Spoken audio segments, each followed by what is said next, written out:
ये तो चैलेंज होगा अगर ये कोई अदालत ऐसी बनी। अदालत ऐसी का कोई इख्तियार ही नहीं है। It is coram non judice. ये बिल जो है ये एक्ट बना ही नहीं। दो बातें हैं, एक तो है जो एडमिनिस्ट्रेटिव एक्शन ये ले रहे हैं, जो आप ही अभी फरमा रहे हैं कि प्रेसिडेंट ने लिया है कि सेक्रेटरी अपने सेक्रेटरी को इस्टेब्लिशमेंट डिवीज़न की तरफ वापस भेज दिया है। एक तो ये है, दूसरा है कि दस्तखत हुए हैं कि नहीं। ये दो सवाल हैं इसमें। और दस्तखत क्या दस्तखत हो गए हैं या क्या दस्तखत मुतसव्वर किए जाएंगे कि दस्तखत हुए हैं। और अगर मुतसव्वर किए जाएं तब ये एक्ट वो एक्ट ऑफ पार्लियामेंट बनेगा, क्योंकि तीसरी क्लॉज जो है, तीसरी क्लॉज आर्टिकल 75 की, वो मैं पहले पढ़ देता हूँ ताकि उससे आपको तनाजुर में समझ आ जाए। जी जी। When the president has assented, ये सुनने वाली ज़रा है, when the president has assented or is deemed to have assented to a bill, it shall become law and be called an act of parliament। यानी जब तक assent या तसव्वुर की गई assent, जो आइन बताएगा कि अब तसव्वुर करनी है, तसव्वुर की गई assent जब होगी तो तब वो एक्ट पार्लियामेंट का एक्ट बनेगा, वरना वो बिल ही रहेगा। अब इसमें इसी आर्टिकल 75 को ये इसके दो मराहिल हैं। एक मरहला है कि पहली दफ़ा सदर के पास भेजा जाता है ये बिल पास होके दोनों हाउसेज से, तो फिर सदर उस पर 10 दिन सदर को है, सदर क्या करते हैं उसमें देखना है कि क्या ये, अगर सदर कुछ नहीं करते तो क्या ये बिल एक्ट ऑफ पार्लियामेंट बन जाएगा कि नहीं। ये यहाँ ठहरा हुआ है। अब देखें ये कहता है, when a bill is presented to the president for assent, the president shall within 10 days assent to the bill, और in the case of a bill other than a money bill return the bill to Majlis Shoora of parliament. कोई सवालात बीच में उठा के ये करेंगे। अब सदर यहाँ एक तीसरी सूरत हाल हुई है। तीसरी सूरत हाल ये है कि सदर ने कुछ भी नहीं किया जी। अब यहाँ है कि असेंट टू द बिल और सदर ने कुछ नहीं किया, तो गवर्नमेंट कह रही है कि इसका मतलब है कि वो तसव्वुर किया जाएगा कि वो उन्होंने बिल की मंजूरी दे दी। लेकिन अब क्लॉज 2 देखें, फ़िलहाल इसको मैं छोड़ रहा हूँ, वो भी एक ऑप्शन है। वो उस रूट से ही आया जाएगा कि जॉइंट हाउसेस को बुला के सदर जब लिखते हैं तो उनके साथ। अब क्लॉज 2, अब ये इसमें सिग्निफिकेंट वर्ड्स देखना। अब पहला तो है when the president has return the bill to Majlis Shoora, तो मजलिस शूरा दोनों ऐवानों की मुश्तरका इजलास बुलाएगी और उसमें मेजॉरिटी के साथ पास कर देगी बिल, और पास कर देगी तो pass by both houses and shall be presented to the president. अब प्रेसिडेंट क्या करेंगे, and the president shall give his assent within 10 days, failing which, ये वहाँ पहले नहीं है, पहले मरल, failing which such assent shall be deemed to have been given. ये पहले में तो मरले में नहीं है, वहाँ तो या असेंट होगी या अच्छा। देखिए, मामला दूसरे मरहले तक तो पहुंचा ही नहीं, क्लॉज 2 तक। वहां पे तो प्रेसिडेंट के पास 2 ऑप्शंस थे गिवन सर्कमस्टांसेस के अंदर, या तो वो असेंट देते या फिर अपनी ऑब्जर्वेशंस के साथ को नोट लिख के सिग्नेचर्स करते वापस भेज देते। अब इन 2 ऑप्शंस में से प्रेसिडेंट ने कोई भी ऑप्शन नहीं लिया, यानी ये मामला वापस तो गया ही नहीं पार्लियामान को या मजलिस शूरा को कि वहां पर कोई जॉइंट सिटिंग बुलाने की नौबत आती। और फिर भी और इस सूरत में तो हाउस वैसे ही अपना सिटिंग थी नहीं। नहीं, मैं आपको इसमें बहस करता हूँ। आप इसको कंपेयर करें कि पहली स्टेज पे अगर ये मुद्दा मंशा होता कि सदर 10 दिन नहीं करते, कुछ भी करते, तो वो बिल एक्ट बन जाएगा, तो वो वहाँ भी ये लिखा जाता, failing which such assent shall be deemed to have been given.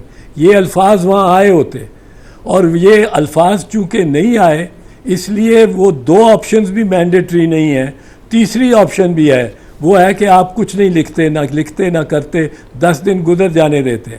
10 दिन गुजरने के बाद स्पीकर पे लाजिम था कि वो बुलाता हाउस को, दोनों हाउसेस को, और वो कहता कि जी ये इसमें सदर साहब हमारी ना सुनते हैं ना मानते हैं, तो let us invoke the second option that is in clause 2, और क्लॉज 2 में वो दोबारा सदर को भेजते। अब इस दफ़ा सदर ये बाउंड था कि वो फैसला वो उसको असेंट दे, और अगर असेंट नहीं देते 10 दिन के बाद तो failing which the assent shall be deem to have been given. ये पहले मरहले में आया ही नहीं, ये रियायत आई ही नहीं। यानी आप ये कह रहे हैं कि पहले मरहले में भी सर स्पीकर पर बाइंडिंग था कि वो जॉइंट सिटिंग बुलाते और उसमें सारे मामले को कि जी प्रेसिडेंट की तरफ से कोई ऑब्जर्वेशंस नहीं आई तो हम यहां से बिल मंजूर कराते हैं, प्रेसिडेंट को भेजते हैं। कोई चिट्ठी नहीं आई, बिल्कुल। उसकी वजह मैं आपको बताऊं कि एक प्रिंसिपल है आइन की इंटरप्रिटेशन का, उसको कहते हैं कॉन्शियस ओमिशन, कि जहाँ ये एक ही आर्टिकल में मिसाल के तौर पे 2 हवाले हों एक ही चीज़ के और दोनों हवाले मुख्तलिफ अल्फाज में हों, तो इसके मानी ये होते हैं कि ये these are meant to be different. ये कॉन्शियसली ओमिट किया है, वरना तो यहाँ ही कर देते कि 10 दिन अगर सदर को देते 10 दिन कि 10 दिन सदर साहब आप सोच लो या लेटर लिखो या फिर वो बिल बन जाएगा एक्ट ऑफ पार्लियामेंट। ये एक्ट ऑफ पार्लियामेंट बनेगा। अब देखें जो मैंने 3 पहले पढ़ा था उसमें देखें, when the president has assented और is deemed to have assented to a bill it shall become law and be called act of parliament. इससे पहले जब तक वो डीमिंग क्लॉज में भी ना आए वो एक्ट ऑफ पार्लियामेंट नहीं बन सकता। वो फस्क है, वो सिफर है, उसके तहत ना अदालत कोई बनाई जा सकती है। ऐसा मेरा बड़ा सादा सा सवाल है, देखिए प्रेसिडेंट के पास भी तो कानूनी मुशीरान की एक टीम है और भारी भरकम तनख्वाहों पर वो काम करते हैं। अब प्रेसिडेंट ने जो ट्वीट की है जिसके बाद ये तनाज़ा खड़ा हुआ, उसके अंदर ही उसका इख्तितामी जो हिस्सा है वो ये है कि जी मैं माफ़ी मांगता हूं उन लोगों से जो इस कानून से मुतासर होंगे। यानी प्रेसिडेंट को तो ये रियलाइजेशन करा दी या उन्होंने ये रियलाइज कर लिया कि अब ये कानून बन गया है। यानी प्रेसिडेंट तो इसको कुछ चैलेंज करने का या कोर्ट ऑफ लॉ का दरवाजा खटखटाने का इरादा नहीं रखते, वो तो ये तसव्वुर किए बैठे हैं कि ये लॉ बन गया। हाँ, वो तसव्वुर किए बैठे हैं, पर वो उनका तसव्वुर कानून की तशरीह, सही तशरीह तो ज़रूरी नहीं है। वो तो सुप्रीम कोर्ट की तशरीह, सही तशरीह होगी, ये तो ज़रूरी नहीं है। ये तो चैलेंज होगा अगर ये कोई अदालत ऐसी बनी। अदालत ऐसी का कोई इख्तियार ही नहीं है। It is coram non judice, Latin में कहते हैं कोरम नॉन जूडिस, यानी कोई कोरम होता है कमरा, नॉन जूडिस जिसमें कोई जस्टिस नहीं, जुडिशल नहीं है, ऐसा कमरा जो कि अदालत नहीं है, बिल्कुल अदालत नहीं है। तो ये कोरम नॉन जूडिस हो गया, क्योंकि ये एक्ट जो है ये बिल जो है ये एक्ट बना ही नहीं। ये बिल ने एक्ट बनना था अगर ये जो है असेंट होती प्राइम मिनिस्टर उसकी प्रेसिडेंट की, खा तहरीरन होती, खा इस आइन के तहत, इस क्लॉज के तहत उसको तसव्वुर किया जा सकता। पहली दफ़ा उसको तसव्वुर नहीं किया जा सकता। दूसरी सारी प्रोसेस रखी इसलिए गई है कि वो एक अगर सदर को एतराज़ किसी वजह से भी हो और वजह ना भी हो तो सदर का ये अमेरिकन प्रेसिडेंट के वीटो की तरह है पहली स्टेज, कि कोई उसको बताने की ज़रूरत नहीं है कि क्यों वो वीटो कर रहा है, सिक्योरिटी काउंसिल में वीटो की तरह।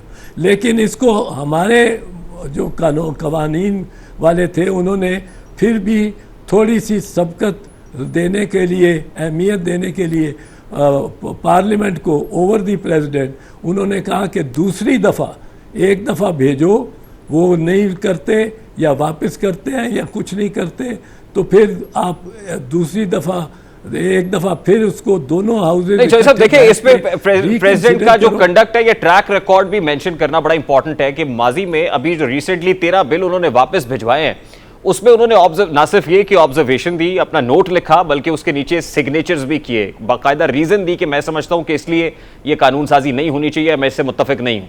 इस केस के अंदर ना तो उन्होंने ऑब्जर्वेशंस दी, ना कोई सिग्नेचर किए, या अगर किए किसी जगह पे स्टाफ को दे दिए तो वो दिखाई नहीं गए, ना उन्होंने ट्वीट करके उसको उसके साथ अटैच किया कि ये मेरी ऑब्जर्वेशन थी या मेरे सिग्नेचर्स के साथ ये डॉक्यूमेंट यहां पड़ा हुआ है या अवामी रिकॉर्ड का हिस्सा है, तो ये सारे मामले को मशकूक नहीं बना देता?